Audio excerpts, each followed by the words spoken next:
Have you guys heard the term alternate economy? It's like this attempt to work with companies that are not run by a bunch of woke leftists that want to deplatform you for your values and your belief systems.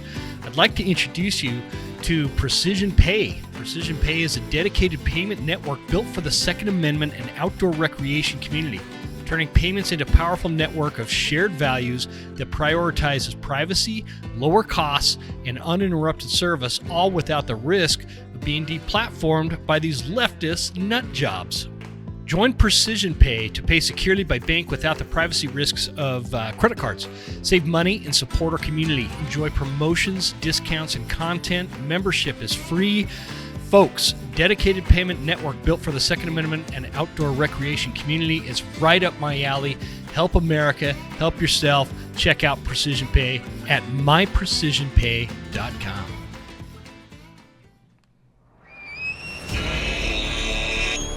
Ladies and gentlemen, are you ready to make this elk season your best season yet?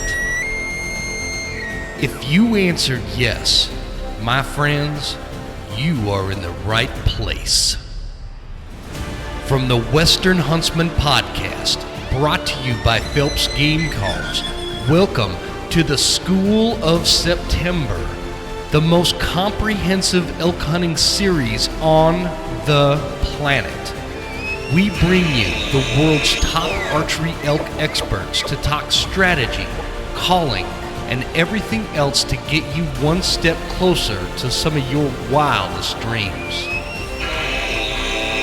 From the Broken Tine Studio to your knowledge toolbox, class is in session.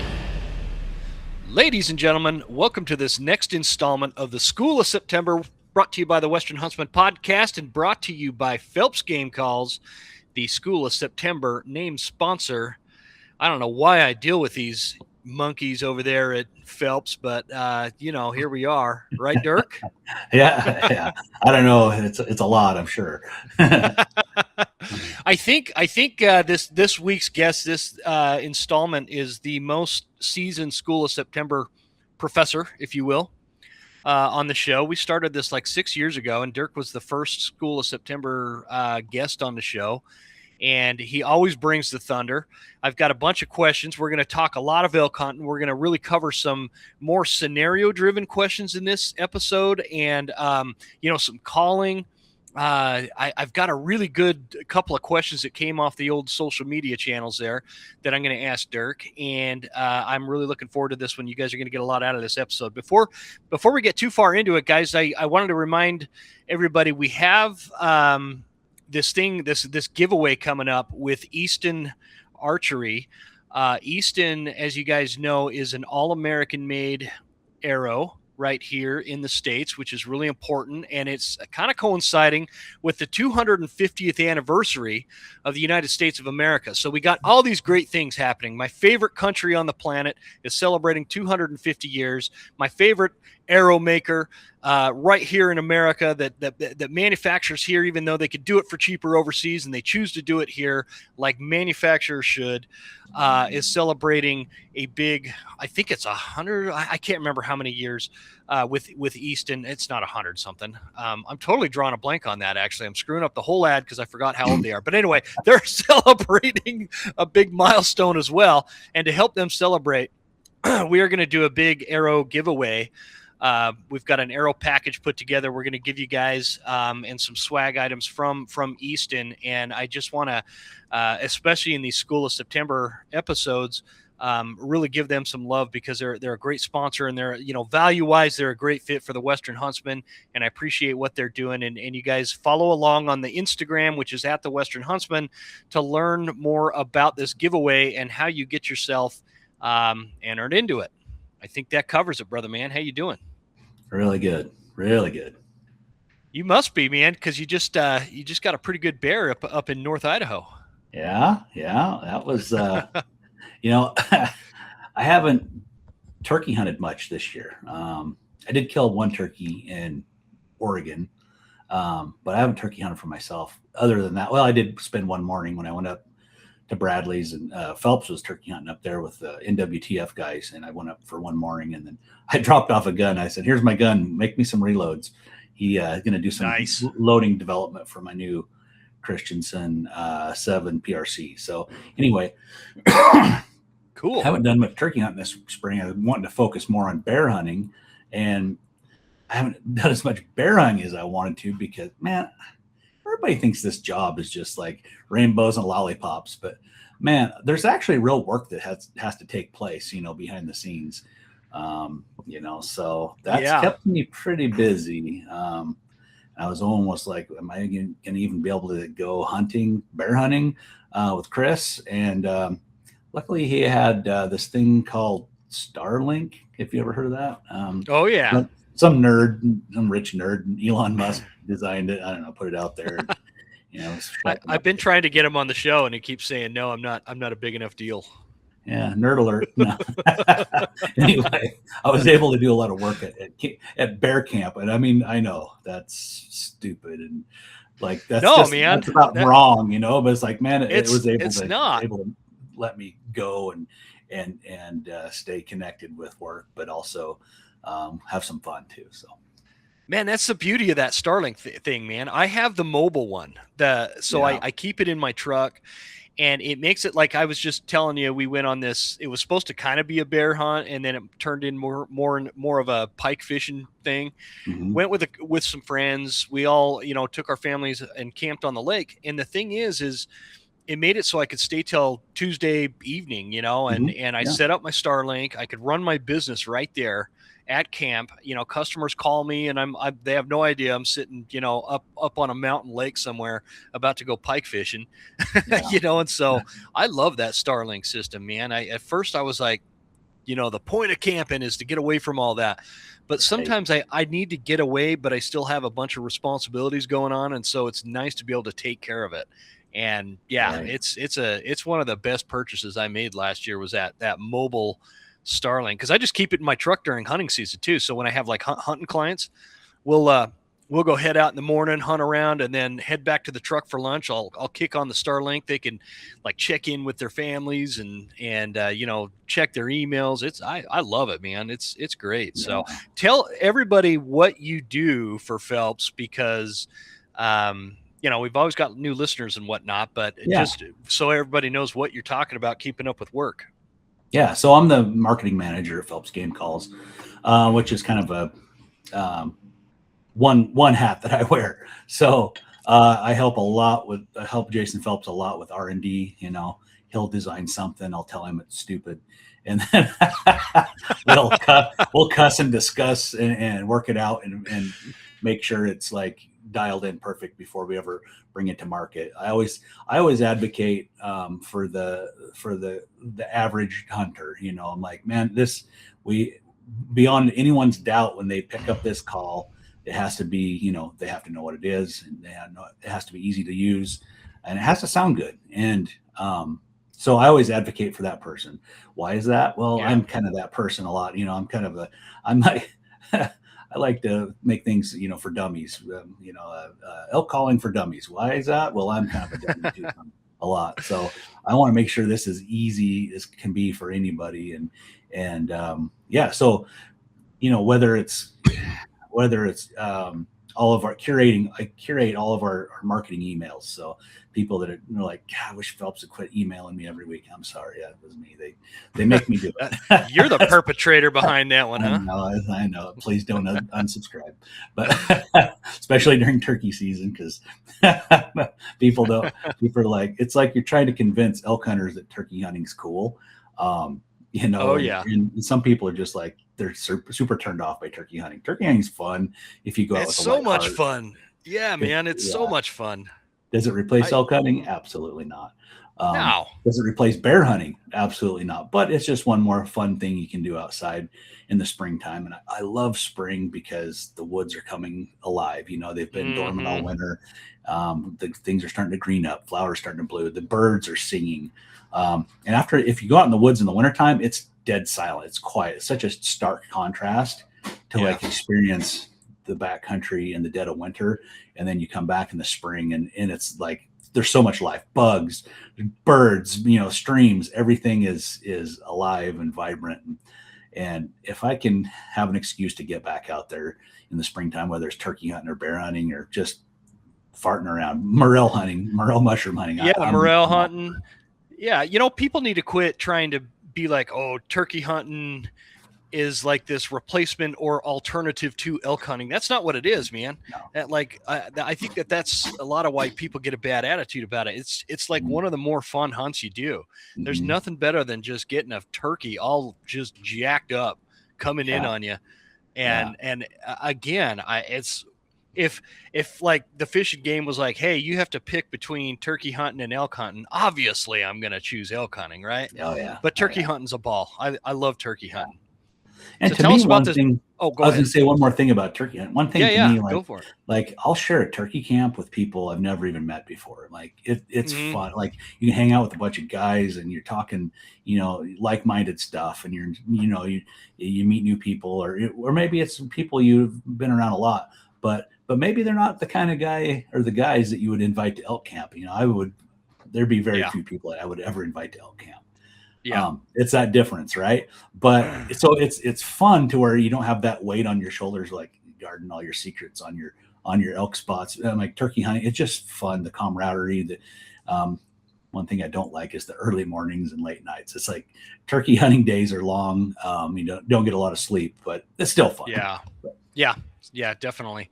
I like it because you don't have to be fully committed to it. Like I could go out for a couple of hours in the morning and turkey hunt, and then come back and go to work, and then get home from work and like go back out for a couple hours. It's not like this, big commitment, and you can get a lot of action in a short amount of time. And there's a lot of action. And so, and the other thing I want to get your take on this, the more species that you hunt, cause I think you and I are we're pretty elk centric. Just personality wise, that's like our that's definitely, I mean, you go by the Bugler.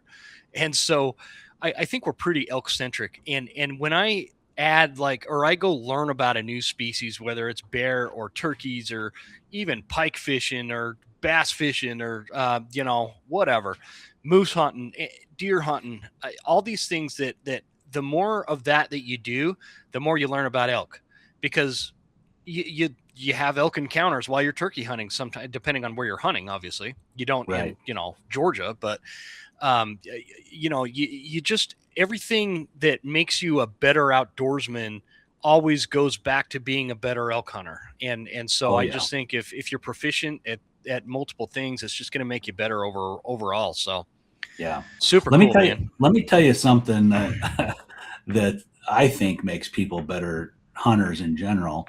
And people are going to probably scoff and call me a redneck, but road hunting for grouse.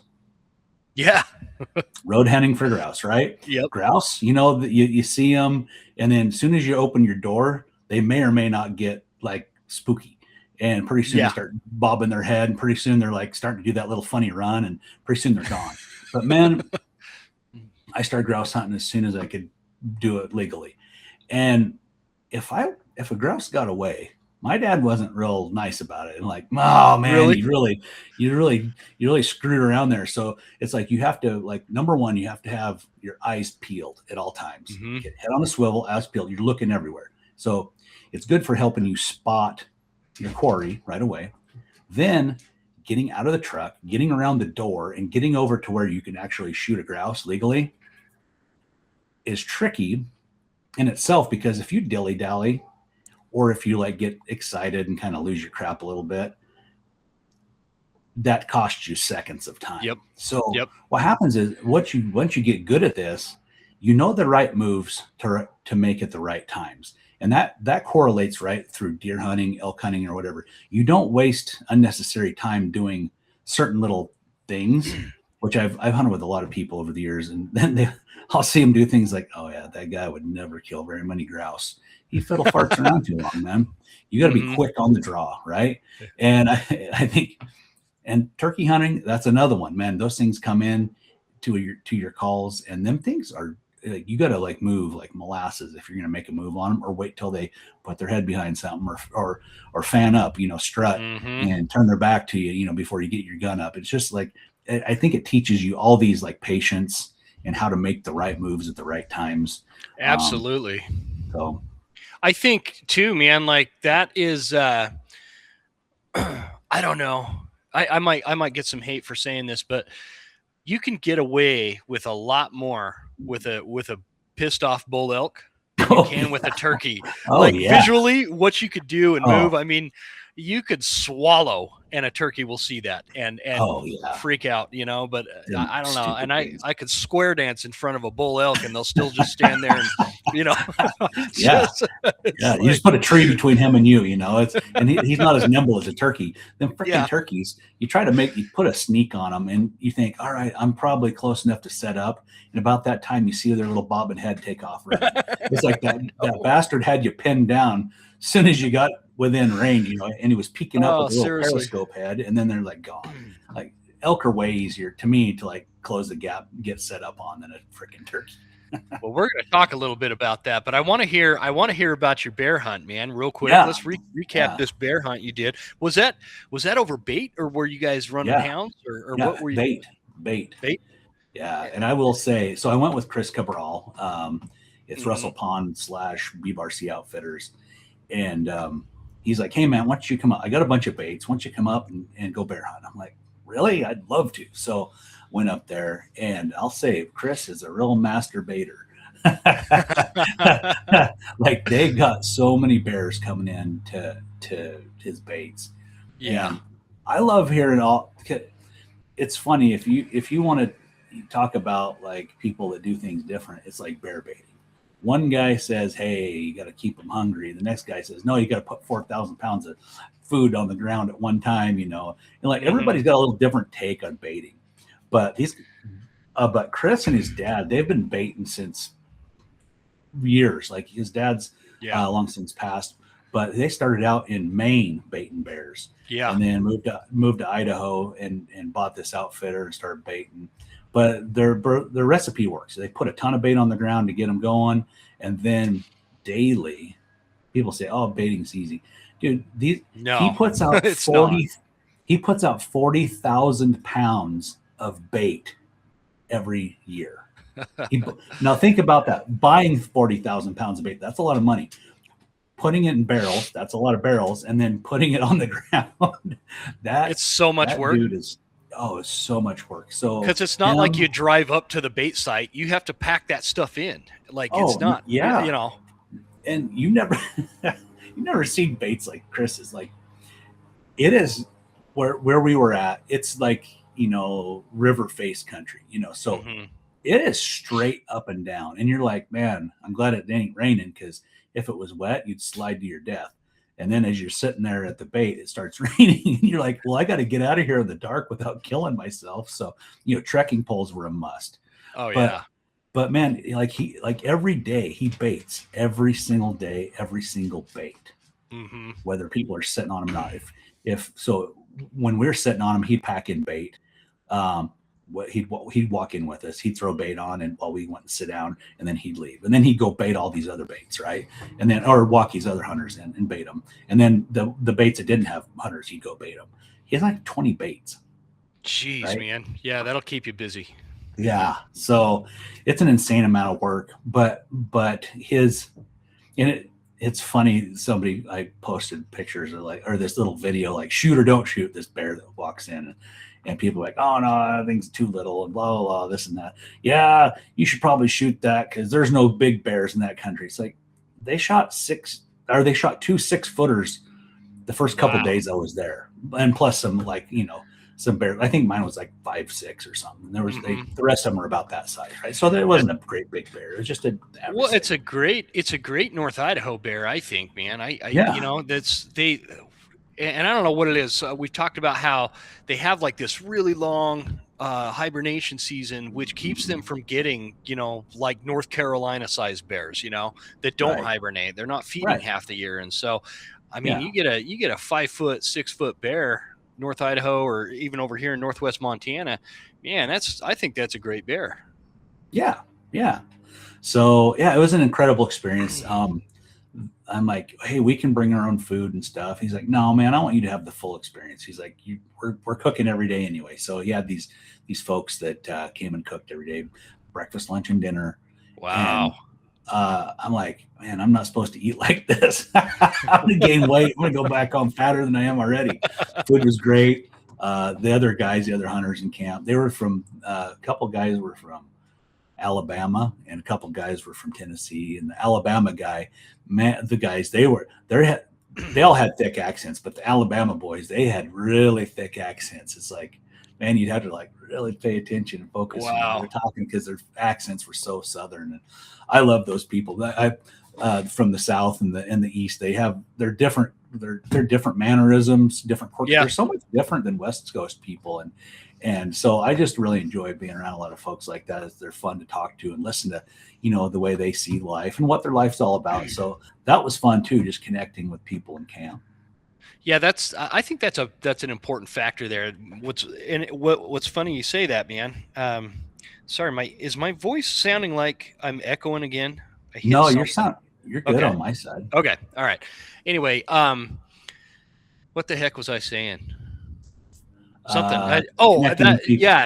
What was funny is so I'm friends with you. I'm friends with Nate Davenport, who is out there. I'm friends with Chris, and you guys are all posting these different things, but they're all kind of the same. And I'm like, what in the world? Are those guys hunting bears and all at the same place? And turns out, you were hanging out with all my buddies. Yeah, Nate.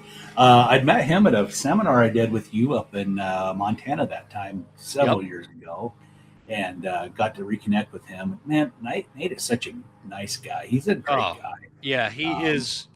He is definitely salt of the earth people. He's one of my favorite dudes. He's been on the show. In fact, Chris Cabral was on the show too, like 2 months ago. And so they both the dudes you were hunting with, they've both been on the show. Nate's done a couple of tattoos for me.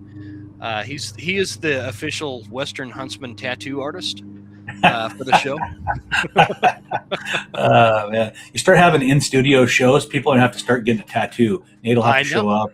I think that's a great idea. You want to be on the show? You got to get the tattoo. It's a great idea. Pardon the interruption, but let's take a quick break to hear from our sponsors. The coolest thing about having Leupold as a show sponsor is I've been an authentic, genuine customer of theirs for a very long time. I bought my first Leupold scope years ago. I now have the scopes, the spotters, the tripods, the bipods, everything. And my favorite piece of gear that I have, whether I'm guiding or hunting for myself, is going to be that BX4 Range HD Gen 2 binos. Man, these things are sweet. I love this company. I love the products. They're high quality. They're trustworthy. They've got a great warranty, and they're American made, which is a huge factor for me, as you guys know. So if you're going to spend your hard-earned money, make sure you're spending it with companies that align with your value sets. And if you're listening to this show, I have a feeling they probably align fairly closely with mine, and Leupold does just that. They support sportsmen. They support conservation. They support America, American jobs, American manufacturing, and high-quality products for a great value. You can't go wrong. Check it out at leupold.com. I only look for a few things when it comes to a hunting pack. And I've run a lot of different packs over the years, between my time in the military to when I was a kid running around the mountains with that Vietnam-era Army-Navy surplus one I bought, to all the packs I've had now, some very high-dollar ones to some very cheap ones. There's a lot of things I like, but the things that are important to me is it needs to be water-resistant, it needs to be good at load-bearing, it needs to, help prevent that sweat that builds up between your back and the actual pack that drives me crazy. And it needs to be functional. I like to have the proper pouches and a good belt pouch and things to set up and accommodate the way that I like to hunt. Man, I tell you what, the Mystery Ranch has achieved all those things in both packs that I have, between the Sawtooth 45 and the Sawtooth 65. You can also get the Beartooth 85 and the Marshall 105, depending on how much time you want to spend in the backcountry. I couldn't recommend this pack more. It's super functional. It's great at packing meat. It's great at packing everything that I need for the day, whether I'm guiding or if I'm just hunting. It keeps the water out. Super functional pack. couldn't recommend them high enough. Check it out at mysteryranch.com/mysterium and let them know the Western Huntsman sent you. Thanks for listening. Thanks for those who support our sponsors. Let's get back to the show. I keep seeing your puppy run behind you. Oh yeah. He's like it's kind of funny. He's like zip across the hall, zip across the hall. It's the white one. Yeah. Is that Hank? Yeah. That's Hank. Yeah. Hank. Yeah. He don't like it when I do podcasts because I'm not paying attention to him. Yes, I know the feel. I have to kick Wyatt out of the studio now because if a squirrel a mile across the way makes a peep, he thinks he's got to bark at it, and he only likes to bark when I'm recording podcasts. So doesn't work out. Yeah. But anyhow, yeah. So Nate, I told him, I'm like, man, if you're going to be up here at bear camp all the time, you need to bring your tattoo stuff and like, get a cool tattoo idea for clients. Like, these guys will be buddies. They'll go up there and, go to bear camp. It's like, I think they need bear camp buddy tattoos, Heck yeah, man. I think that's a great idea. He'd probably make some extra money on the side. Yeah. That's I think he was tired out. He had been packing bait all week. I don't know if he was like, I don't know if he had it in him or not, but anyway. Yeah, maybe not. You wear out your bear guide. That's also a tattoo artist. Might not end up with the best tattoo at the end of the day. So you do it in the morning before you go out. Right. When you first get there. Yeah, exactly. Well, I really want to talk about some scenarios, and in fact, well, I don't want to start off with that question because that gets us opens up a whole can of worms. I want to School of September again as we're transitioning here into talking about elk hunting. For those of you listening, if this is your first School of September, the point of School of September is to get a bunch of expert voices on the show that help pack your mental toolbox so that when you get out there in the elk woods, you've got all this information. You've got essentially 6 years worth of School of September episodes that you can actually go back and still listen to, for all the way clear back to, 2020 or whatever. So there's a lot of information out there. There's a lot of differing opinions, differing approaches. None of them are right or wrong. Some of them just are really personality-based driven too. For me, the reason why I like getting Dirk on the show is because it was I was getting my teeth kicked in for years elk hunting. I mean, just getting my aliens abducted every elk on the mountain when I would go out there. And so I couldn't figure out what I was doing wrong. And I actually came across Dirk on a YouTube channel back at this had to be like 2016 or something. It was a long time ago. Probably. Yeah. And I'm like, oh, that makes sense. And I'm just kind of watching how you were doing things. And I've kind of styled the way I hunt elk after how you do it. And I'm explaining this to the audience. And so, I always get a lot out of your strategy and your advice and your calling abilities and your calling skills. Dirk doesn't like to say it, but he's like the Olympic world champion elk hunter. Uh-oh, Dirk, you kicked that wire again, I think, brother. I'll be back. Oh, I can hear you at least. But I'll just keep explaining kind of what we're doing here. And Dirk has a style that is like simplified from a standpoint. If you could learn how to call, which Dirk has a bunch of videos on that, like beginning calling to how to do locators, to challenge bugles, to chuckles, to grunts, to all this stuff. It's all on like the Phelps website, or YouTube channel, Phelps Game Calls YouTube channel. If you can learn the basics of calling and just kind of follow along with a lot of the YouTube videos that Dirk has put out over the years, he's got like this playbook that he uses, and it just seems to always come together for him. And so that's why I like getting him on. I think he's still working on I can hear him shuffling around over there. Did you kick that wire out again, buddy?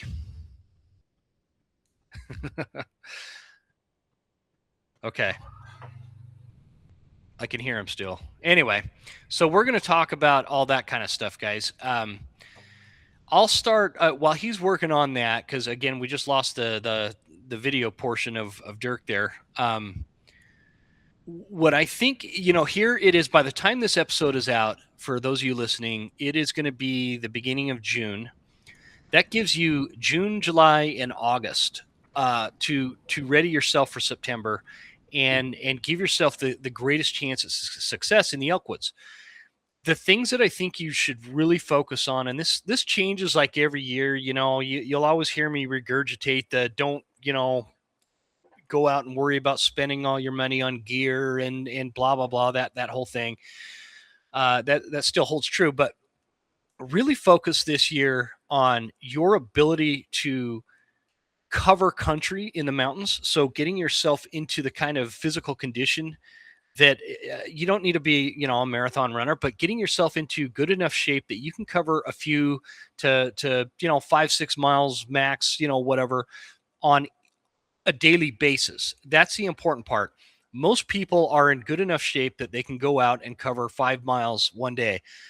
Most of us are going to be wrecked after that and can't go do it the next day.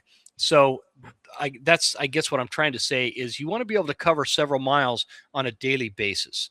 Get yourself in good enough shape to be able to do that. And the best way to do that is to go ahead and get out there and hike for 2 or 3 miles a day, or I'm sorry, 2 or 3 times a week. That's really all I do. I go like 2 miles, 3 times a week, sometimes 4 times a week, depending on what we're doing. Sometimes I go more. I do it in the mountains because I have the fortune of living in the mountains.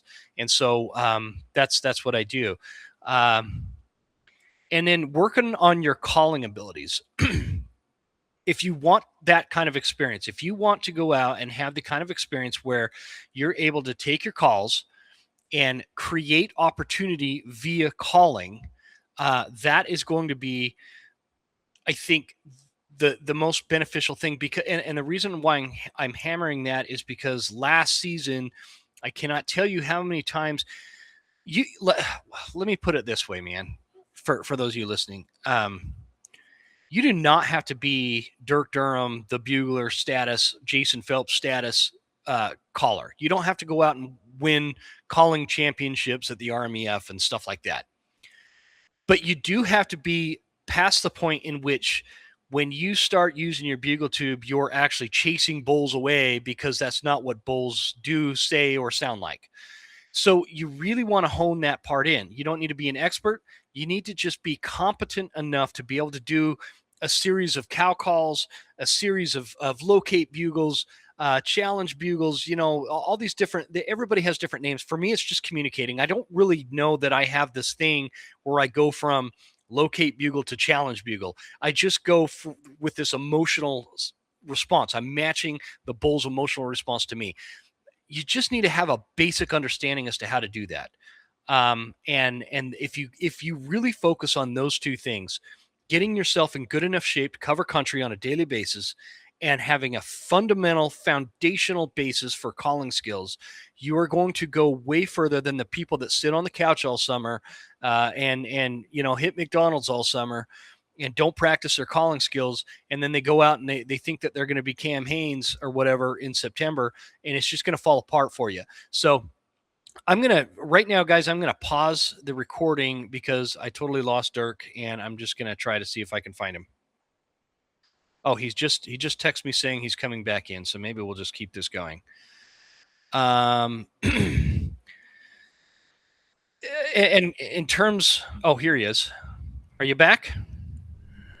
Can you hear me now? Yeah, I can hear you, man.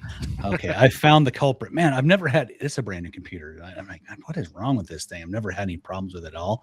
Well, the power cord was barely hanging on by a thread. I think my dogs must have unplugged it for me. It was Hank. I thought I made you mad, man. All of a sudden I was saying something and you just flat left. I'm like, you ever gone out on a date and you say something wrong and the girl just gets up and vanishes out of the bar or whatever? You had a date before? I didn't get a date. Once, man. Once, before I fooled my wife into marrying me. Yeah. No, I'm kidding. Yeah. Okay. So I just went on this tangent to try to fill the space of the two things I think people should really focus on for elk season coming up. And I really want to get your take to kick this off. Okay. On these two things. One of them was not being, you don't need to be, I think I'd mentioned Cam Hanes marathon status in shape, right? But I think what happens and I saw this. I've really seen this from a guiding standpoint. Right. Guys come out and they think they're in pretty good shape, and they can do like 4, 5, 6 tough miles one day, and then they're wrecked for 3 days after that. Yeah. And what I'm saying is, unless you are athletic type level, then you need to disregard this. But if you're just somebody that's not like maybe in peak physical condition, focus on being able to cover 2 to 3 good miles a day, but every single day. Be able to do that every single day. If that's a starting point for you, that's what you want to be. Ideally, you should be able to cover 5, 6, 7 miles on a daily basis. You just want to get to the point where going on a hike in the mountains is not going to wreck you for 3 days, and you have to take Right. that time off. So that was the one thing, and then the other thing, which is going to be your specific specialty. And I said, you don't necessarily have to be to the Bugler world champion elk calling status like you are. I mean, but you've got an unfair advantage. You've been doing this a lot. Well, it's not unfair. It's fair. You've been doing this a long time, and you work for a call company. And Right. so it's like, a big thing for you, but you do have to have a fundamental foundational understanding of how to use your calls properly so that you're not scaring elk off instead of trying to, communicate with them, and also understanding basic things like what you're trying to communicate to an elk. And do you have a thing, Dirk, where you're like, oh, this bugle is a challenge bugle, this bugle is a locate bugle, this bugle is a, I don't know how I know how to turn that on, turn that off from a standpoint of, years ago, you told me it's more about the emotion you put into the call, and Mhm. and kind of following along with what the bull is doing and kind of matching that bull. And that's kind of what I do now. And I've gotten really good at calling an elk, man. and so it's because I just kind of followed to what you do. Those are the two things I think people should be focusing on. What is your reaction to that big verbal bomb I just dropped on everybody? I think, in my opinion, so elk will maybe do a certain kind of bugle to try to convey a certain message. But not every elk can bugle like the next elk, just like a person. So let's say you're trying to pick a fight with some nerdy guy, right? That's a human being, and he doesn't sound like Optimus Prime. His voice doesn't sound like Optimus Prime. He's got a real squeaky voice. He kind of sounds like this. And when he gets pissed off and mad, it's going to sound a lot different than the guy that sounds like Optimus Prime, right? Mm-hmm. So you don't have to make the perfect challenge bugle or the perfect location bugle, right? It doesn't have to be perfect, but it has to sound like an elk. So time after time after time, you'll hear folks who don't get a lot of responses. They're blowing a call that it'll make the notes, but it's like unmistakably from a hunter standpoint. If you have a few seasons of hunting and know what real elk sound like, you're like, oh, that's Doug Flutie over there. It's got that real 3-4 tone. Do, do, do, do, do, do. It's just over and over and over again. And elk just don't respond well to that. Is it identifiable as an elk bugle? Absolutely. Does it sound that real? Not really.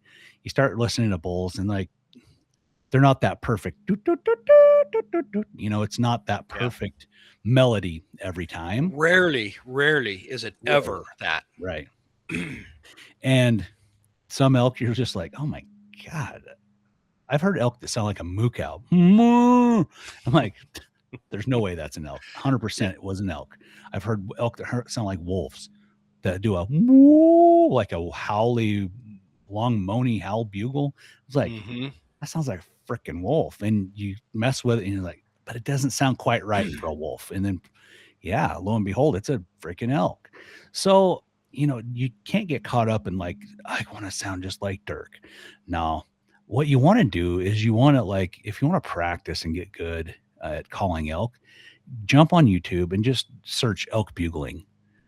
And then there's some really great channels where guys just go to these national parks and stuff and they film elk there's this one I watch with my grandson every time he comes over. It's like 11 minutes of nonstop bugling, big bulls bugling over and over. And there's there's some that are like really big that sound wimpy, and there's some that are really big that sound like a dinosaur, right?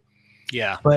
But practice your bugles with those kind of things. You know, the bull bugles on TV, you bugle on TV. Don't really, I mean, you can if you want, you know, you can go copy, your favorite, YouTube hunter, if you want to copy my bugles or whoever you like to watch. But you're better off to copy real elk, because the nuance of real elk, there's a lot less perfection in how they call, but it just sounds real. And that's what you really want to focus on. It's just the realism, and not necessarily perfect, like contest stage type calls. So there's an Instagram too. I think you follow it too, but let me see if I could. I think it's Good Bull Outdoors. Good Bull Outdoors. Good Bull Outdoor. Yeah. Or is it Good Bull's Guided or something? They have two. It's the same folks. Yeah, okay. So Good Bull Outdoors, they're in Estes Park, Colorado, and they're constantly putting all those big, beautiful bulls on there. Yeah, they are. And there's bugles and cow calls and stuff. And they have Instagram, Facebook, TikTok, and I think YouTube as well. That's how they make their living, through social media, sharing all their videos. And then also the Good Bull Guided. If you're an aspiring photographer and you're like, man, I want to go to Estes Park, but I want to go see all these famous bulls that you see on social media, those giants. They will, you pay them, they will take you out on a guided video photography tour of all the good, cool spots. So you don't have to burn up a bunch of time trying to even find the good spots to take pictures. Yeah, I'd take advantage of that. It's a great page to follow. It is at Good Bull Outdoors. Gosh, man, they have like 500,000 followers now. They were on my show a few years ago. Oh yeah. Mm-hmm.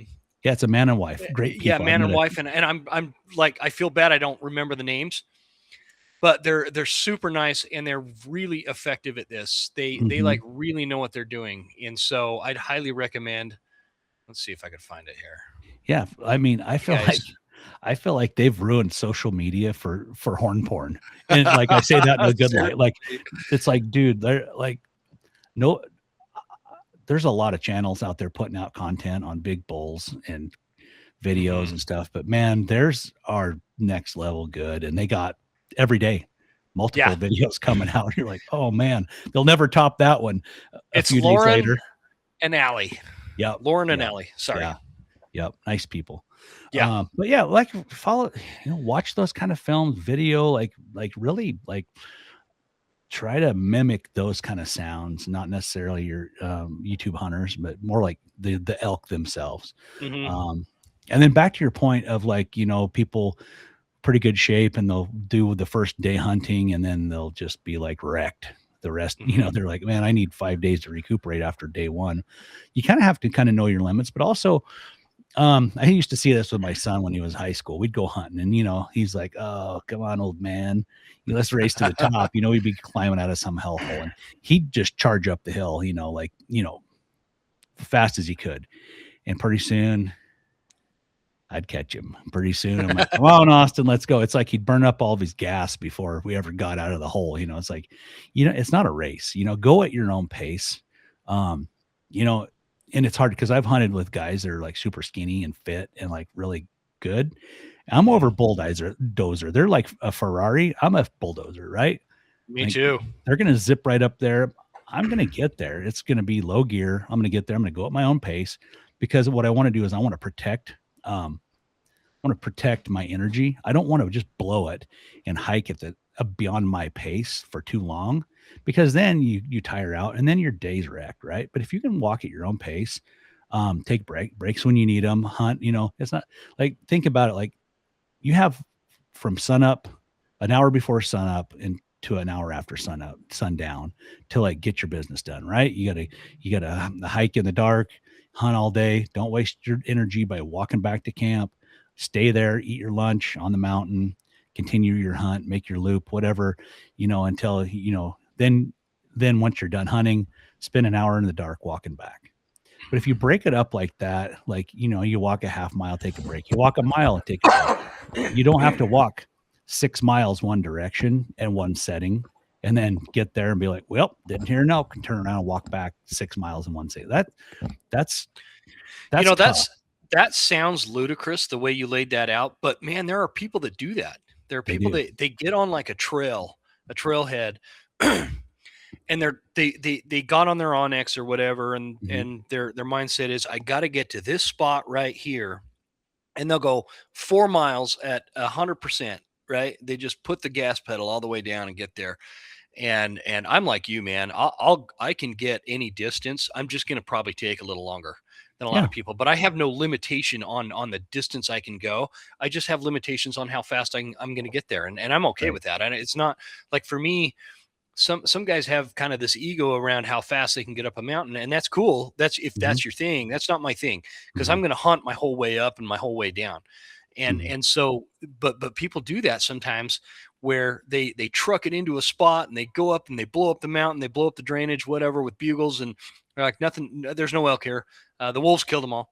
And then they truck it on back to the truck and go drive somewhere else. And it's just, as ludicrous as that sounds, I've actually seen people do that a lot. And meanwhile, they've passed a ton of elk on their way up there, that are just, I don't know. Well, and one thing too, like as I'm getting older and I'm walking slower, because I used to, when I was young, I could hike really fast and far, but I'm slowing down a lot. And what I'm noticing, like as I'm taking my rest breaks, I take my rest breaks in strategic places to where I can hear a large amount of country, and my bugles will carry a long way. So as soon as I sit down and take my rest break, I may not even sit down. I may just stop, untake off my gear, and then I might start bugling. I might start real slow, kind of like cold calling, if you will. You've probably heard, folks have heard a lot about that. And I'll call it, slowly at first, but then I kind of raise the intensity until it sounds like, oh my God, there's a crazy herd of elk here rutting all over the place. And then I'll just go silent. So maybe call for 30 minutes straight and then go silent. Then I sit down, grab my bow, make sure my bow's right next to me, maybe even knock an arrow, but then I'll, have some water and eat a snack or whatever. And I might even move. I may even grab my stuff and move 30 to 50 yards downwind from where I called from. And then I find a shady spot and I sit down. And it's funny, like you sit there for another 30 minutes, pretty soon you hear a bull bugle. And it's like, he might've been too far for me to hear him when I first started out, but I've got his attention and he's coming my way. And then you'll hear him bugle again, and it's a little bit closer. And it's like, and when I hear that, it's like, oh, I got him, because he's coming from a long ways away. And you have to think, like, elk, especially in areas like that are low elk densities, there's not 1,000 elk in this drainage, right? There's probably 6 cows over here and a couple bulls on one side, and there's like 3 or 4 on this other side and a couple bulls up there. So when they hear each other, and if there's a bull that's by himself, especially, or if he's only got a couple of cows and he hears a bunch of rut in action over on the other side of the drainage, he's going to be like, oh, I'm missing out. Let's go, girls. And they're going to relocate. They're going to drag up, and they're going to go over there. This is just how elk do their thing. They're going to, they want to herd up, and they want to compete. Bulls are going to want to compete for cows. They're going to want to take those cows. So by kind of painting that kind of a picture, that's a very natural picture in the elk woods, right? So by painting that kind of a picture, then you are actually prone to like have some elk answer and come to you. Now, will it happen every time? Not always, but that's making the most of your downtime, right?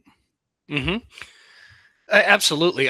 It goes to what one of the things I wanted to talk to you about on, I've got like my screen over here with notes. So that's what I'm looking at. I've got basically every time I get you on, man, we're usually talking about calling and how to make this call, how to make that call. Yeah. I want to talk to you about, because there's a lot more to it than just your calling abilities.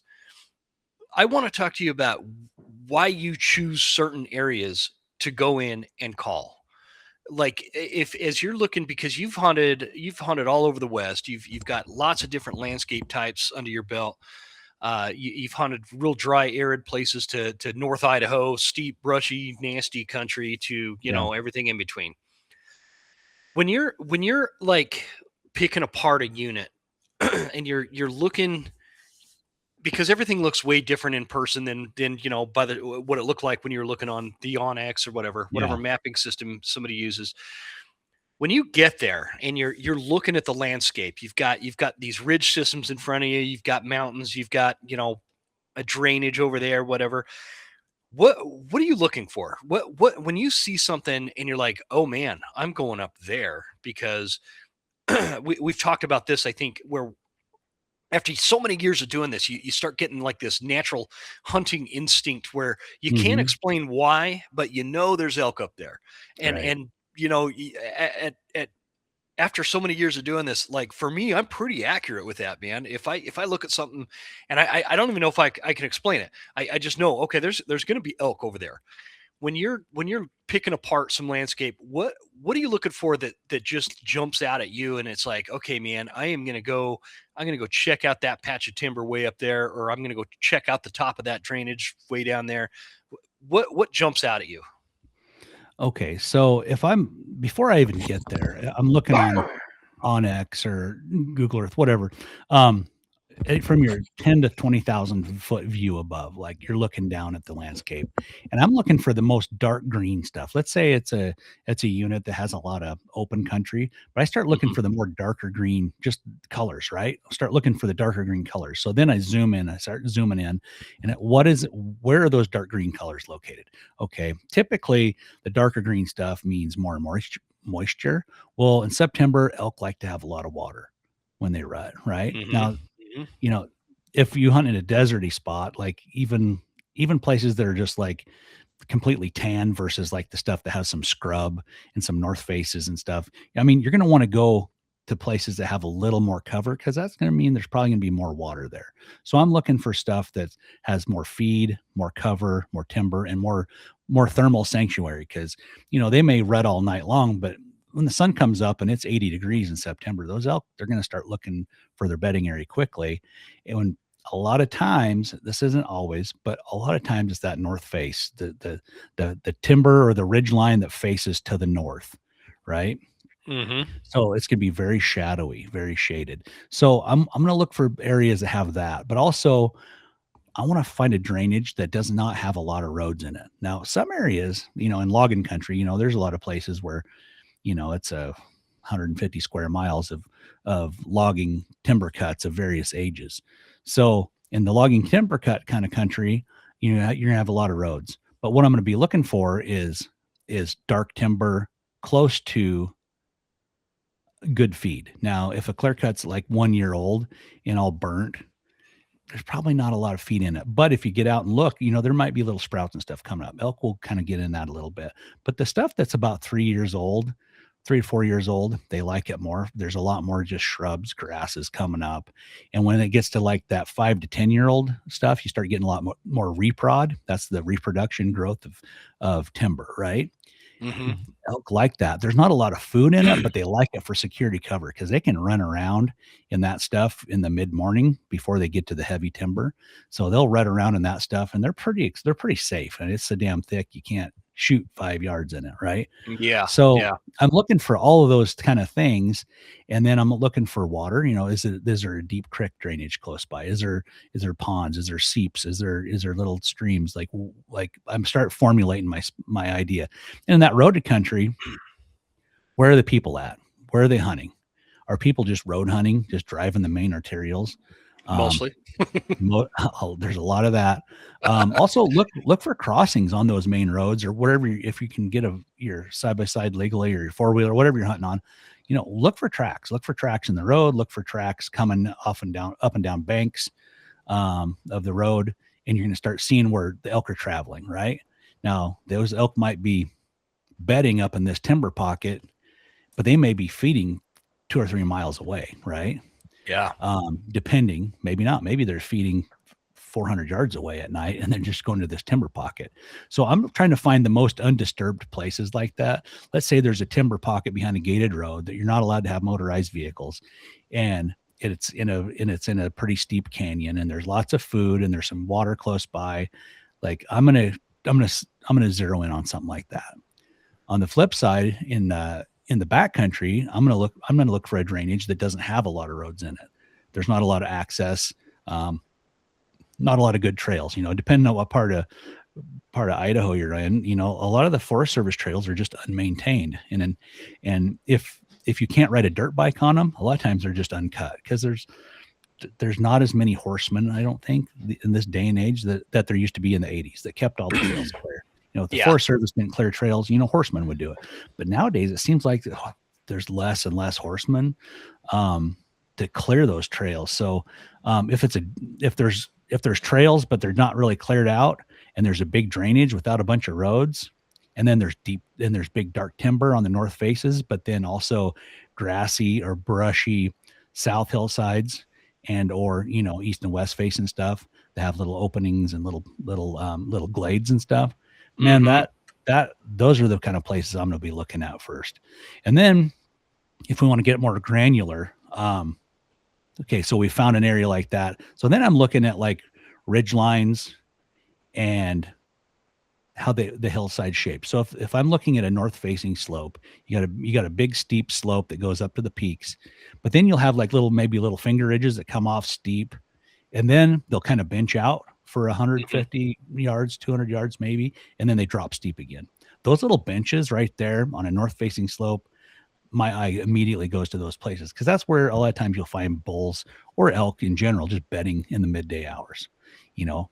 A lot of times they're on the upper end. It's not down in the low bottom. They don't typically like to bed in the bottom as much as they do up higher, because in the middle of the day, you have those uphill thermals bringing the scent from danger, right? So it's usually going to be that top 1/3 of the mountain is where you're going to find those kind of places. And that's where I'm going to start looking. That's where I'm going to start directing my steps, whether I'm walking through that kind of country or calling into that kind of country. Gotcha. Okay. I think that you answered a lot of questions on that one. Actually, I had another question in here. You kind of already hit it. So, okay.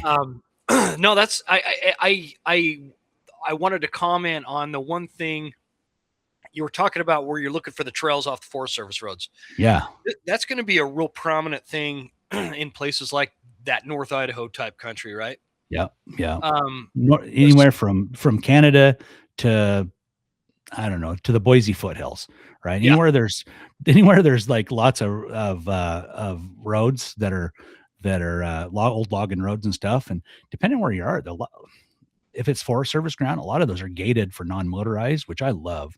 You can walk; it's easy walking, and you can walk back in there a long ways. And a lot of times people won't. They won't gate break. They won't go around the gate with their side-by-side or dirt bike, because a lot of times they lock them up good to where you can't get a machine behind them. And I love those.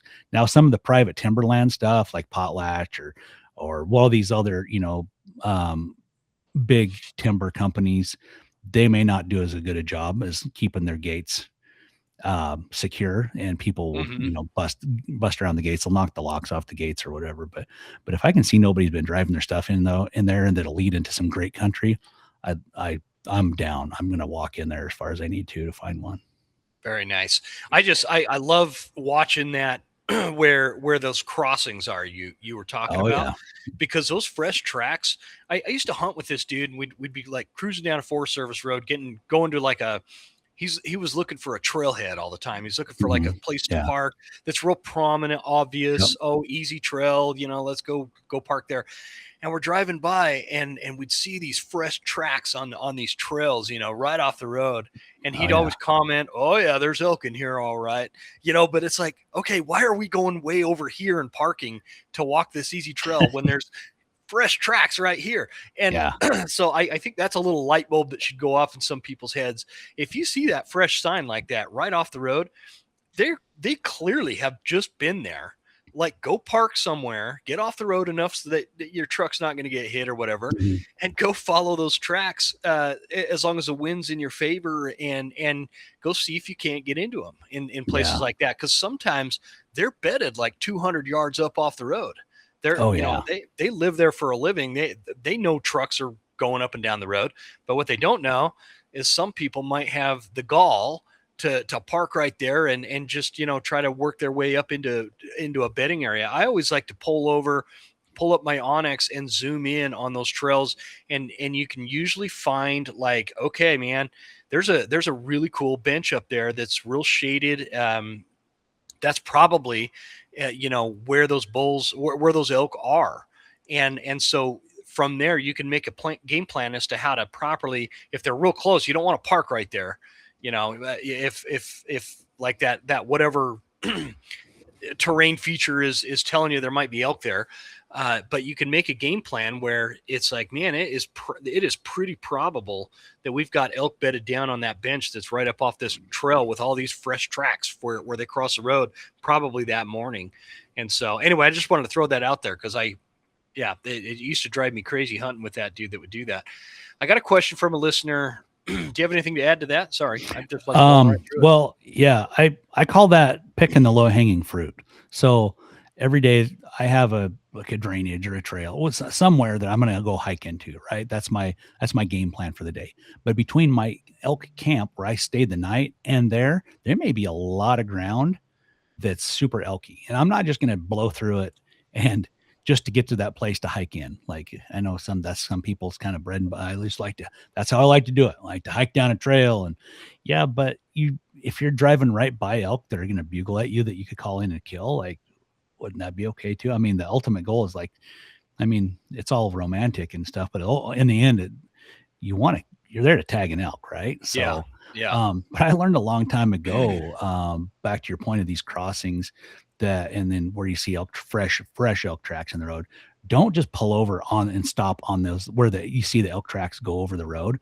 If you're in country you're in logging country, I don't know how many times I did this when I was a young dumb idiot, but I would park real close to the tracks and I would just get over there and bugle. And then the elk were like 100 yards from the road. They would be literally bedded like 100 yards from the road. And then you're like, well, now crap, what do I do? Because then you're out in that road.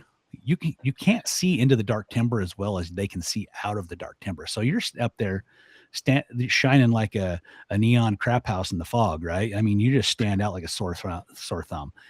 Whereas, and you're looking down in the dark timber, you can't see nothing. They could be standing there looking right at you and you can't see them, but they can see you clear as day. So man, if you see those fresh tracks, I spot them. I keep going. I drive around a quarter mile, drive around the corner somewhere, get on the backside of a ridge. That's where I park. I get out. Any of the noise of me getting out of my truck, gathering my gear is going to be covered by the terrain. And then as I go back, I get to the ridge top to where I can peek around. I'm going to try to assess, okay, where's the wind going? Is it going down? Is it going up? Where do I think the elk are at? Okay. I'm not going to go to the tracks and walk right down to them or walk right up to them. I'm going to angle into them. So from a quarter mile away, it's like, oh, I think by looking at the terrain features, it looks like there could be up there or down there. I'm going to start a quarter mile away and just kind of leave the road and angle my way into them. Yeah. That way I try to get on the same level as where I think they may be. And then they're not going to have that wind advantage so quickly. And then also it just gives you more time to play with them. It seems like elk are always watching for danger from above and below, right? They bed to where they can watch down below them, but they have uphill drafts. So coming in from the side hill, you're going to have a little better advantage, I think. So, but yeah, don't forget to pick the low hanging fruit. I don't know how much low hanging fruit I've picked over the years. A lot of it. I love it, man. We have that mutual friend, Jeff Bynum. Oh yeah, right. Bynum. And he had the funniest post last year. I don't know what it was word for word, but he'd gotten this bull down. I think it was last year. Anyway, years go by faster the older I get, man. Where he's like, my goal, and he was kind of being funny about it, but his goal was he likes to kill a bull solo that he can easily pack back to the truck. And Yeah. that strategy that we were just talking about, that's how you do that. That's kind of how Yes. you do that. And it's totally Absolutely. doable. And like Jeff seems to do it every year, man. He's a Yeah. great hunter. Yeah. And so You kill a bull above the road, not too far. You can sometimes, if it's steep, you can drag them down and roll them into the back of your truck. yeah. Whole. I mean, Yeah. if How you're into cool that. would that be? It's a lot faster than breaking bulls down and packing them out, quartered out. So I have this listener question here. You know what I forgot to do when I transferred over these? I forgot to put the names, so I apologize. I try to put the names in there, but I don't have them on this one. So I labeled this question, determining if a bull is callable. And I thought you'd be the perfect guy to answer this. Okay. So he's basically saying, he's asking, so oftentimes I go out and I get a bugle back. I need my readers. I get a bugle back, and I can start calling from there. And at some point, sorry guys, I do not have my reading glasses on. I just remember the question. I'm going to summarize it, man. That's really embarrassing. I can't read this. I need to change the You font. old. You're getting old, man. What an old bastard. I know. Essentially, he's saying from when I was reading it earlier, how do you know if a bull is callable from the standpoint of he gets a response, and sometimes he can work in and get this bull to really pipe off and start calling back, and other times he'll get a response and then the bull just disappears and vanishes. And so he's asking, like, do you have an opinion as to when you first get a response from a bull, do you say to yourself, oh, that bull is real killable or callable, or that bull is just, he's packing up and getting out of here? Yes and no. That's a good answer, because that's exactly what mine is. See, I'm not wrong.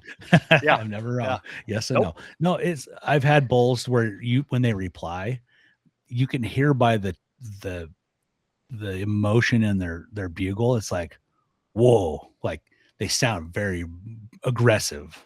They sound very angry, very aggressive. To me, immediately I'm like, oh, we're going to kill this thing. But one of the telltales for me, more than anything, whenever I hear a bull bugle for the first time, before I take a step to him, I like to get two more. I want to hear him 3 times. I want to locate him 3 times. I want to hear him bugle from the same spot 3 times. And this, you have to be patient, because as soon as you hear a bull bugle, you're like, oh man, bugle again, quick. Yeah. Make him bugle again. Take your time. Like, if it took a little while for him to bugle at you, maybe wait a little while to bugle him. It might take 2 or 3 minutes and then go and bugle again. Or if he answered right away, like sometimes they'll answer just right away. You're like, oh, I still give it like a minute or two, a couple minutes.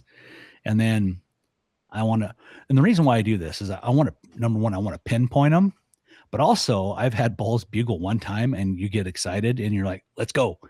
I'm not going to say another word. I know exactly where he is. I'm going to just climb over there and shoot him. And as soon as you leave, I never hear him bugle again. There's some bulls that will bugle one time only.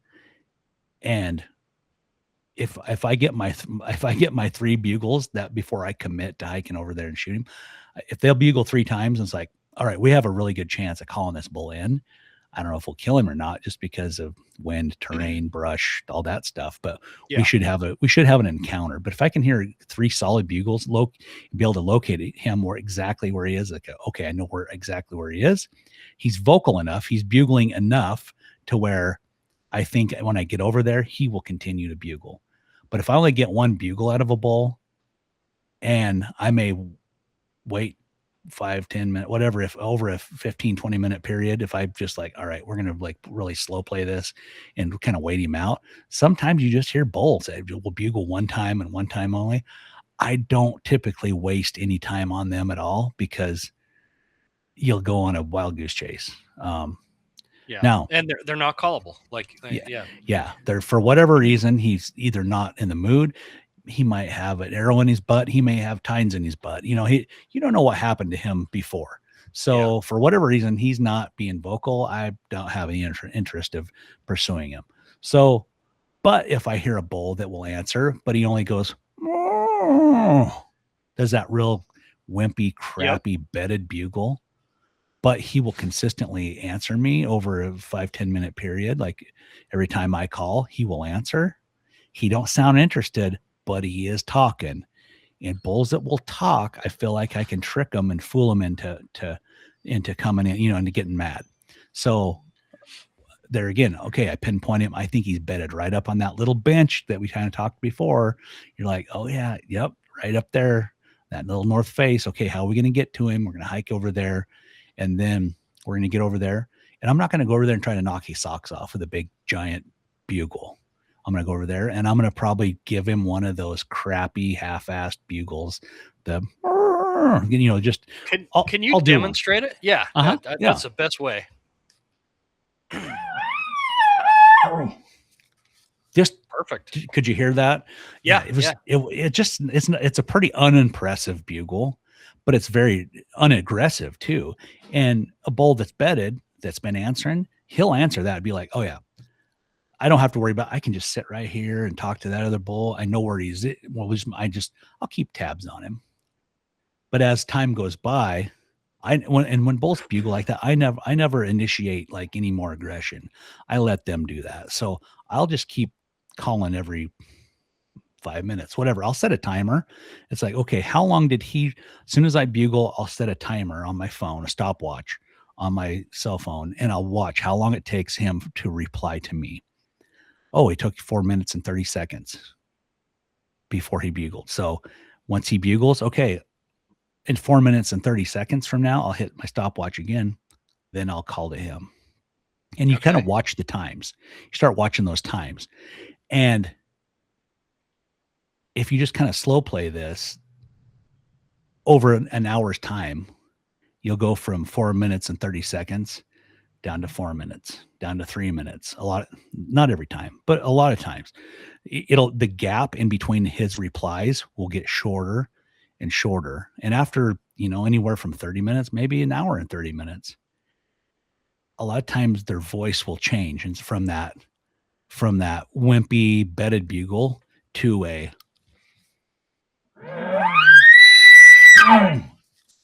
they'll give a full bugle.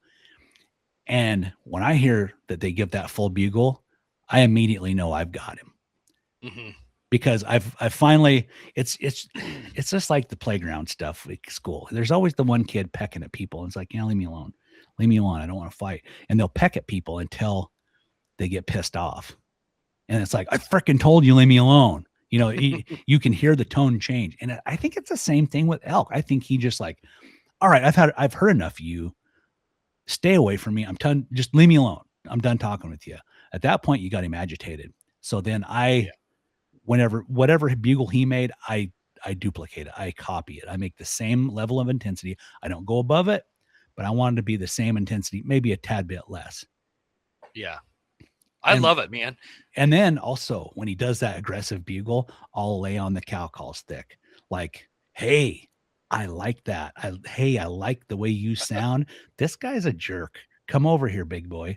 And I'll do this.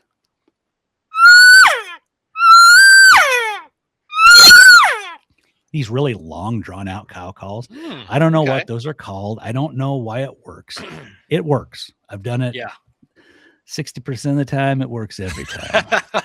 no, but it works really well. And I don't know. I don't hear a lot. Colorado guys hear a lot more elk cow calls than we do. Places that have large elk herds. Typically, the places I hunt, we just don't have a large elk population, and we hear a lot less cow elk calls. I mean, is that your experience? Absolutely. I just rarely do you hear cow elk up here, and the thing is with that, what's weird with that is like, it's not super common for us to hear these cows, but man, cow calling really works well to get, elicit a bugle sometimes. It's just like, so clearly they do it. Right. Yeah. And I hear it periodically, especially on my old property, man, where they'd winter. I'd be able to sneak up in the trees and watch them from like, I don't know, a couple 100 yards away. Man, they're super chatty. Even in the dead of winter, they're just constantly talking with each other. And I learned so much about how they talk to each other and what it means and whatever by living out there. Yeah. Really enjoyed that. But yeah, you're right, man. I think those areas where there's like, 80 elk, they're just real chatty, where here they're a lot more condensed into groups of like 2 to 8, and there's wolves. And so they're just quieter. And Yeah, I don't know. yeah. Yeah. I think since wolves have hit the landscape in Idaho, I've heard way less Yeah, elk cow talk. Back in the absolutely. late 80s or early 90s, you'd hear a lot of cow elk vocalizations. Now you just don't hear a lot. And sometimes in places, I can't even get a bull to bugle at a cow call. But if I bugle at him, he'll answer. I It's found, weird. I found like, man, if I'm not getting any responses, what I've been doing lately with, what do you guys call this little guy here? That's the easy estrus. The easy estrus. I'll get on it and I'll put my voice behind it, and I'll do this for like 2 minutes straight. I'll just go.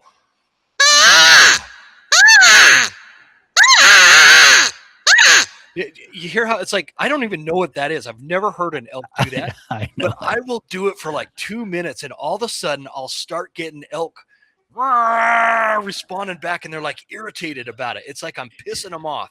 It's like this grouchy wife, not nagging at you to do the dishes or something. I don't know what it is, but that's old Agnes up there. Yeah, it's old Agnes. Smoked a pack a day her whole life. I've done it a couple times over the last couple of years, and it's worked. The 2 times that I really tried to do it, it really did work. And I got elk. I got a buddy that does that. He'll do that same thing. He kills a lot of elk. He's a good hunter.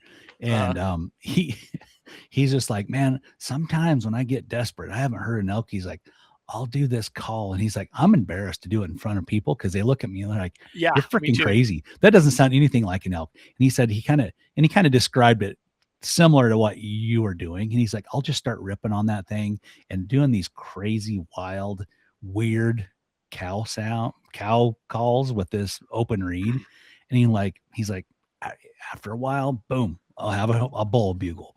Yeah. He's like, and then it's game on. He's like, I don't do it all the time, but when I do, like when he gets desperate to hear something bugle, he'll do it. I'm like, I'll have to try it. The 2 times when I've done it, man, it's like, I know that there is a bull down there. I know that there's a bull down there. I just don't know exactly where he's at.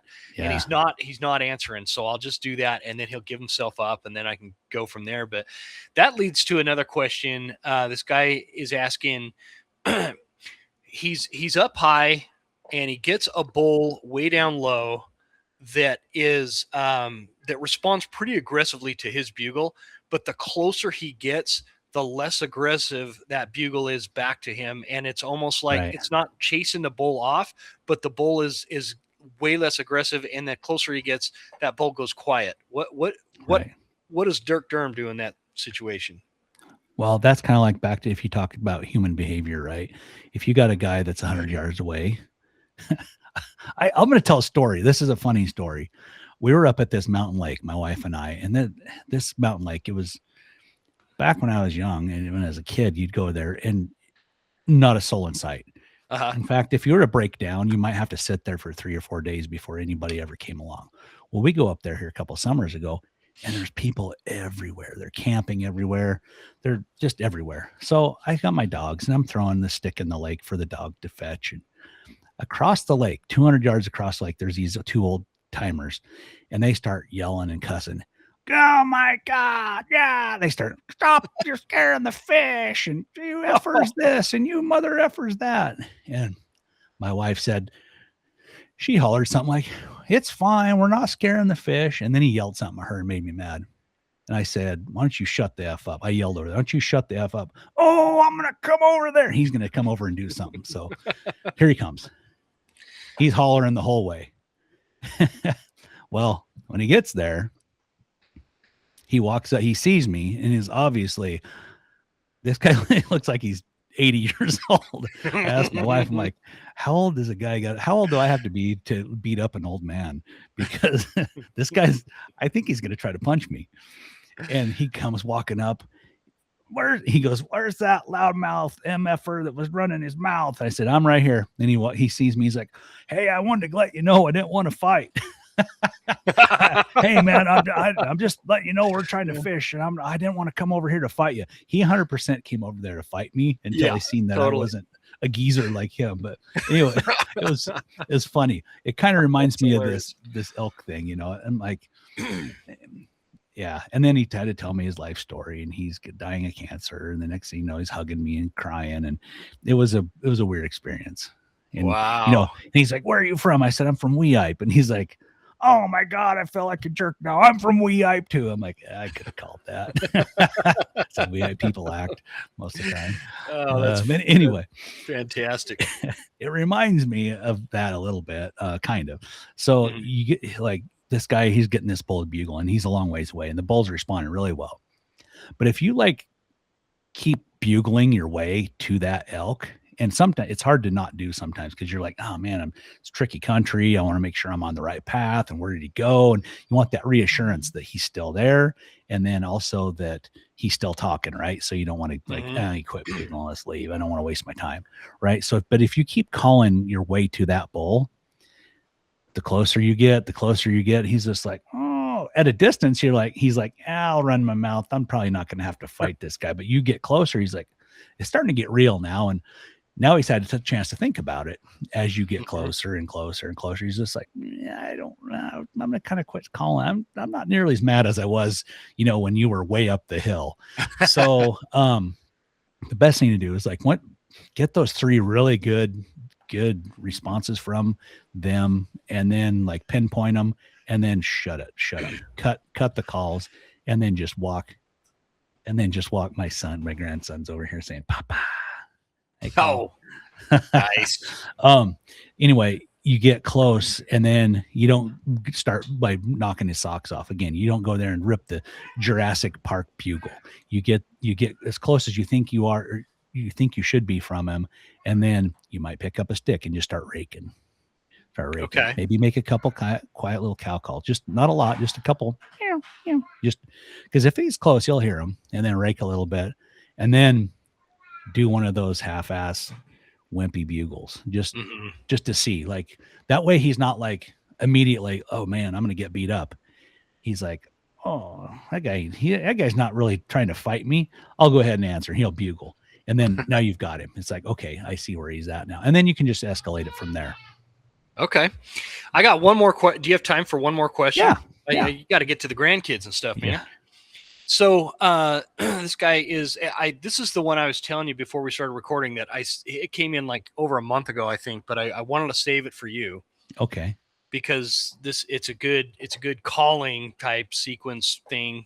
The guy says I bugled a bull that started out at like 400 or 500 yards, and he was pretty fired up, and he came to me instead of me coming to him. Does that make sense? Yeah. So the bull comes to him. Mm-hmm. He said my problem was I accidentally found myself on one edge of a meadow that was about 30 yards across, and the dark timber on the other side. The bull would come right up to that dark timber, and I could see him over there, but I couldn't get a shot. And then he would disappear back into the timber and come back out and show himself, and then go back into the timber, kind of back and forth like this. I'm summarizing. Yeah. It's a big old paragraph. Yeah. And he said, I could not get him to step out of those trees. I could not get him to come out of that tree line so that I can get a shot off, even though it was when he came up to the edge of the timber, he was only about 30 yards away. What does you do? What do you do in that circumstance, I guess, is the question. So when you start calling to a bull and you have places like that between you and the elk, those meadows or large openings, it's kind of like when you're a kid. The floor is lava. Those meadows are lava. You don't want it to go near. You might go through them, but you might even avoid like walk around them. But anyway, my point is, don't set up to where a bull has to come through there, because the meadow is lava. He's not going to set. It happens sometimes. Bulls will kind of plow right up through the open of one of those meadows. But if you're in a heavily pressured area, they're probably not going to act like that. I don't set up at the edge of a meadow at all unless I just get stuck. Like a bull answers, like, okay, there's no room to like set up anywhere else. He's like right there and I'm right here. And like, we're gonna have to make the best of this. So like since he came from 400 or 500 yards, be like, get away from that meadow, go through the meadow, go around it, but get towards the bull a little ways and then reset up. Okay. And then don't set up too close with your back to the meadow, because it was kind of like what we talked earlier. If you're standing on the road or any kind of opening and there's elk and dark timber looking towards that opening, you're going to be silhouetted. You're going to stand out. They'll see you before you see them. Yeah. So as you leave that meadow edge and you walk into the timber, look over your shoulder. Keep looking until you're like, oh yeah, I see what he means. I don't want to, you may have to get 100 yards in from the meadow to get away from that silhouette type of an effect. Because they're going to be able to walk up. They'll walk up and they'll see every move you make. So you want to get away from there. And then also now they're comfortable. You're in the dark timber. They're comfortable to come into you. So this time after time after time, when I talk to folks who had elk calling, had something going really good with an elk, but then it falls apart, 90% of the time it's setups. They've set up wrong. They've set up where it's too open. They have lots and lots of shooting lanes. They set up next to a meadow like that. The elk won't cross the meadow. Or they walk, if they have lots of big, long shooting lanes, the elk walks out at 60, 70 yards at the end of a really nice shooting lane and peeks around the corner and doesn't see any elk, and then they leave. Use terrain features, use timber, those things to your advantage. Like a ridge, if the bull's on the other side of the ridge and you're on one side and he's on the other, do your calling in the draw and then move up the ridge. If you're especially by yourself, call when you're down low on the ridge, call a bunch, and then move quickly and quietly move to the top of the ridge, because that bull's going to come up to the top of the ridge. He's going to peek over and he's going to look for that other elk. Mm-hmm. And if he doesn't see that elk, he's going to maybe broadcast a couple times. He's going to bugle, strut back and forth a couple times, bugle, look around, kind of show himself off, and then he's going to leave if you don't see an elk. But if you've made that move to where you're up and can take advantage of that spot, or your hunter that you're calling for can set up on that edge of the ridge top to where when the bull comes up and stop to assess what's below, that's when you shoot them. Same with dark timber. If you're set up and it's not a ridge top, but you got big, massive dark timber, and as you go through dark timber, what you'll find is you'll have open timber, thick timber, brushy stuff. You'll have some like old growth, and then you've got to kind of go to some stuff. There's a lot of saplings or alder brush and stuff.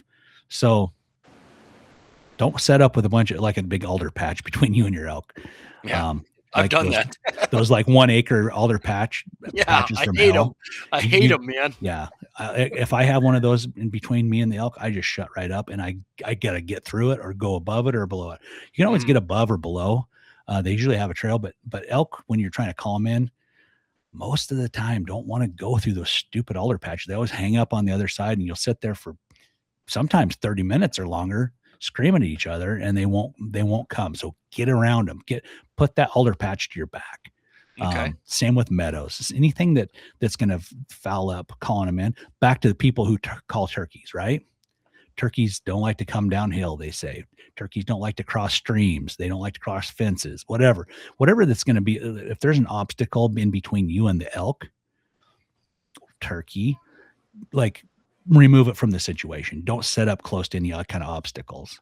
Another one that's fouled me so many times is if there's like a big windfall with lots of limbs on it between you and, like, let's say you're set up and it's like, okay, I'm right here and 20 yards away, I've got a big windfall with 6-foot limbs going up and only a couple little spots I can shoot between the limbs. Those bulls will come out undoubtedly right behind that windfall. I think they do it on purpose. I think they put those kind of barriers between them and another bull. Seriously. Yeah. So if you see one of those, I will look around, and if I see a windfall like that, I don't care. If the bulls come like pretty if he's 100 yards away and I got a windfall in front of me, I'm going to get around that windfall, get over it, get through it, whatever, get it, remove it, because every freaking time I've had those come in with windfalls, they always walked right behind the windfall. I think it keeps them from getting killed, by the other bull. Like they show themselves, and then it's like, well, the bull just can't immediately charge them super easily. There's a little bit of like a barrier to where they're like, oh, I'll be safe here. What about man? Because you're like making me think of all sorts of different scenarios now that I've been in that's kind of screwed me over. The deadfall or windfall, that's a big one, man. I think you're right. I think they strategically approach those things because it gives them like this wall of safety, and they can look at the other bull and be like, no, I'm not going to fight this dude today, or something like that. But the other one I've had is I'm working down a drainage, bull's on the other side of the drainage, right? There's a little creek bottom in the bottom of this. And the only way to get there without going 8 miles up is to just get down there and either cross that creek or have him cross the creek. And I've had them they'll cross, but if I'm super close, they won't. You know what I mean? Like if I'm 80 yards up from the creek bottom, they'll cross and come up to see me, which is ideal because usually it's that time of day where the thermals are going up. But if I'm 10 yards or 20 yards from the creek bottom, I can't get them to come down and cross and like close that final gap. You know what I mean? Yep. And I think that there's something about, they don't want to be, I don't know, bottomed out down there or something. Yeah. And I don't know. What do you think? You got some recommendations in that situation? I'm with you, man. I've had that happen. I don't know how many times. You get down where it's like, oh, I'll just shoot across the creek. Yeah, I'm close enough to shoot across the creek and whack him. They don't like it. They, for whatever reason, they don't like to get down in that bottom when that other bull's in the bottom. You're better off to stay up on the ridge where it goes from steep and then it starts benching out, set up where it starts benching out. And then set up, like do your calling on the backside of the bench and then quietly move forward to where as soon as he gets on the edge of that bench to peek over, those bulls will come up far enough to where they'll put their neck. All you'll see is their neck, and they'll peek over the bench. They got that big old long neck, and they'll poke it up, and they'll look over the bench. They won't be broad. They'll be broadside, but you won't be able to get arrow them. You have to draw that imaginary line and be like, okay, where's that bull going to be able to stand? He's going to be 5 yards below the crown of that bench. You need to be able to shoot when they get to that point. So I call on the far end of the bench and I quietly move up, or I make sure I have my hunter set up right on the edge of that bench where they can shoot, whether he's up on the bench or if he's just below the crown. Okay. And if you set up sometimes it's 3 steps. If you'd have took 3 steps more towards the crown and to be able to shoot below the crown of the bench down on that hillside, you'd have killed him. Yeah. But I mean, it's a game of like 3 steps sometimes. So you have to play that really smart, and they will pull it every time they can. Right. Because I mean, it's no different than anything else. It's just it's like almost like a doorway or whatever. Chris Rowe talks about it coming to a doorway. You go to a room, you walk in, you stop at the doorway and look in. That's a doorway. He's going to stop right at the edge of that. And then, bam, too late. Surprise, whack. I got him.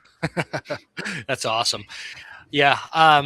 Well, man, I've kept you for like almost 2 hours here. And so we had our technical difficulties. We did have some technical difficulties there, but I appreciate you doing this, man. Is there anything you want people to know that Phelps has coming out, or anything going on at Phelps before we cut this off, and that you want to share with the audience?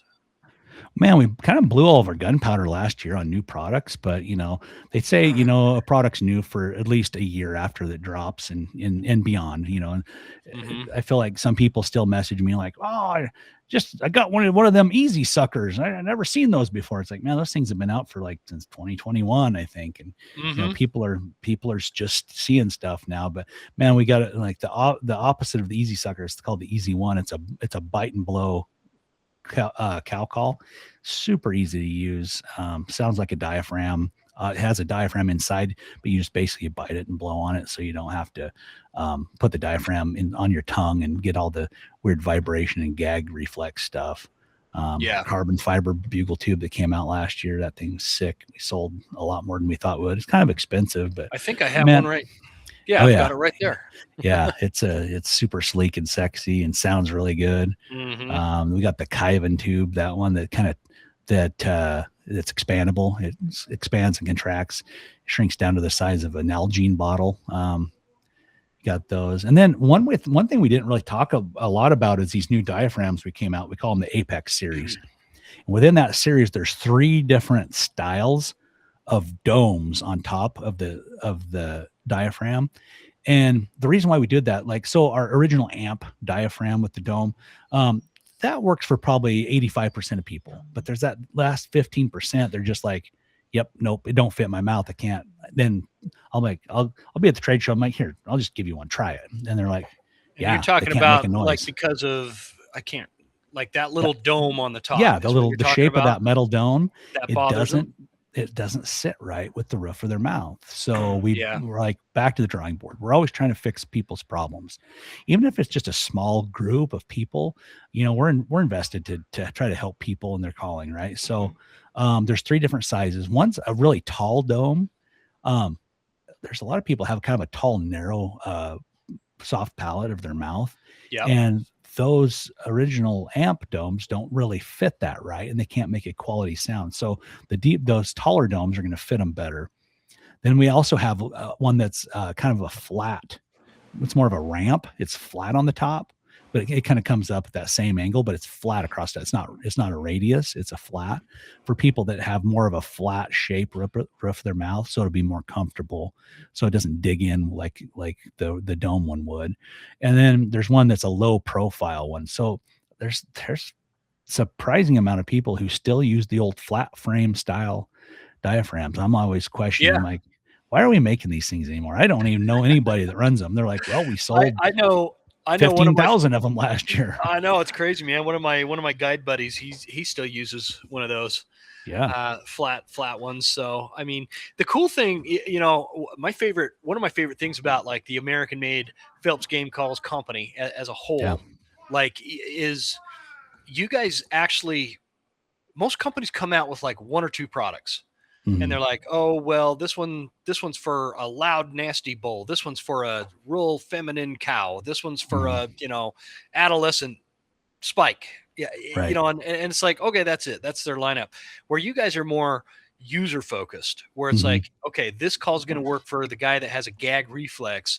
This one's going to work for the guy that doesn't like the dome. You guys kind of accommodate everybody. You have a huge lineup of bugle tubes, and it's just the real icing on the cake is that these calls actually work. Like they really do work. I never felt like I was sounding like an authentic elk until I switched to the Phelps calls, from the standpoint that it just was easy to make authentic sounds that work for my mouth and my hunting style. Hopefully that makes sense to everybody, but so. Well, it's funny. Like, I've been calling elk since I was 15, and I've used all sorts of brands and all sorts of calls. And one funny thing I always thought was kind of a misnomer for the call packaging. You would say, oh, this one makes, a herd bull, and this one makes a satellite bull. And it's like, personally, in my opinion, it's more user specific. I feel like every one of our diaphragms will make bugles, and really good bugles and really good cow calls. Yep. For the specific person. You can sound like a big bull, you can sound like a little bull, whatever. Yep. But for the specific person. So it's just finding the right call within the lineup that works right for you, and you can make all those sounds. And some other ones are, they do, it's a tighter latex or a looser latex or a thicker latex or whatever, that will make different tones and stuff. And it'll probably help a lot of people too that are maybe not as well versed to make different sounds. But man, once you get the one that works for you dialed in, man, you can do it all with them. So, and this episode, man, is going to come out like the first week or 2 of June. Oh, yeah. And so like for anybody listening that has never touched an elk call, they've never put a diaphragm in their mouth, they've never touched a reed, don't have a bugle tube yet. Is that enough time, in your opinion, to from the time of the release of this episode to September 1st or August 30th, whenever your elk season starts, to get a foundational, fundamental, basic skill set developed enough to call in a bull elk this season? Oh, absolutely. I think so Absolutely. too. My first year of bow hunting elk, I got my first diaphragms and tube probably mid-June after I got out of school for the summer, Mhm. and I practiced a lot. And I think diaphragms were like $4 back then. That was a lot of money to me. It's like, yeah, high school kid in the 80s, that's a lot of money, $4. So I had to make the most of them. But honestly, it's not like hours spent. It's more like often like 10 minutes a day consistently. 10 minutes a day Yeah. consistently will teach you, you'll get that muscle memory to where every single time when you put your diaphragm in your mouth, it'll go in the right spot. And then when you can do that, what that does, it gives you confidence to know. You hear this a lot. These guys are like, I'm not very good. And I go out hunting and it's like, okay, I'm going to blow this, but I want to make a bugle, but I don't know what the sound it's going to make, just because they didn't put in enough time. Now it's not an hour a day. It's not hours and hours per week. It's 10 minutes a day. It's just familiarizing yourself over and over and over again to where right where to put it. And then how hard to push with your tongue and how much air to push to get that same consistent sound that you want to make, whether it's a cow call, bugle, whatever. Yeah, I absolutely second everything you just said, man. I think that's critical, and I bring that up because I had somebody made this comment to me once. They're like, well, yeah, but you've had years of practice and rehearsal, as if I'm like practicing a guitar to go on a worldwide tour with Metallica or something. Like, no, that's not how this works. The barrier to entry to become a proficient elk caller is not as big as becoming a, who's a famous guitar player? Slash or Dave Matthews, something like that. Like, that's not what we're going for here. It's not years getting to the point. Like, in a couple of months, you could be a really good elk caller and get out there. And, obviously the more years you do it, the more years of time that goes by and you're practicing and staying consistent with it. Yeah, you're going to be way better. It's all going to be muscle memory, but I love what you said. So you guys have time, jump on the Phelps Game Calls website.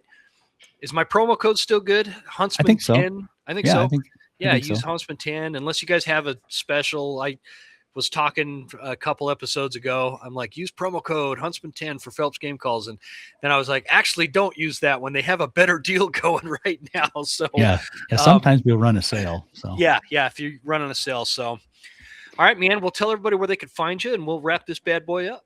Yeah, you can find me on Instagram and Facebook, The Bugler, one word. On YouTube, I have some YouTube videos on there. There's a series on there.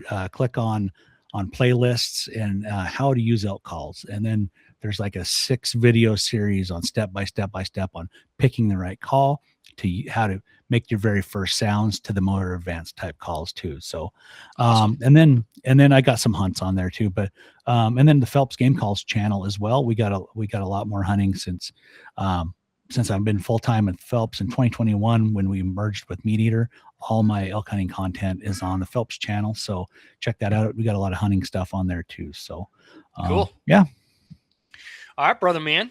Well, I sure appreciate you joining me. This, I think this was one of the better ones, man. I love ending an episode where I just feel like we really sunk our teeth into a couple of things and solved some problems. I think we did that this time. So thank you very much for that. Yeah, absolutely. Always thanks a pleasure. Again. Yeah. Pleasure is all mine. You need to get, I need to send you a t-shirt or something for the most seasoned School of September guest. And thanks again to Easton Archery. You guys stay tuned on the Instagram for the giveaway we're doing with Easton, celebrating America and celebrating American-made products. Thanks to Precision Pay, Browning, Mystery Ranch, and Leupold Optics, and obviously Phelps Game Calls. Thanks, Dirk. Thank you. See you guys next time.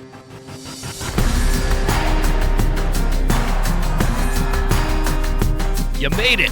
That's the end of the episode. Thank you so much for tuning in. Please make sure you're following us on Instagram at The Western Huntsman and write us a good review at Apple Podcasts. Thanks, guys. See you next time. Stay Western, and I'll see you on the mountain.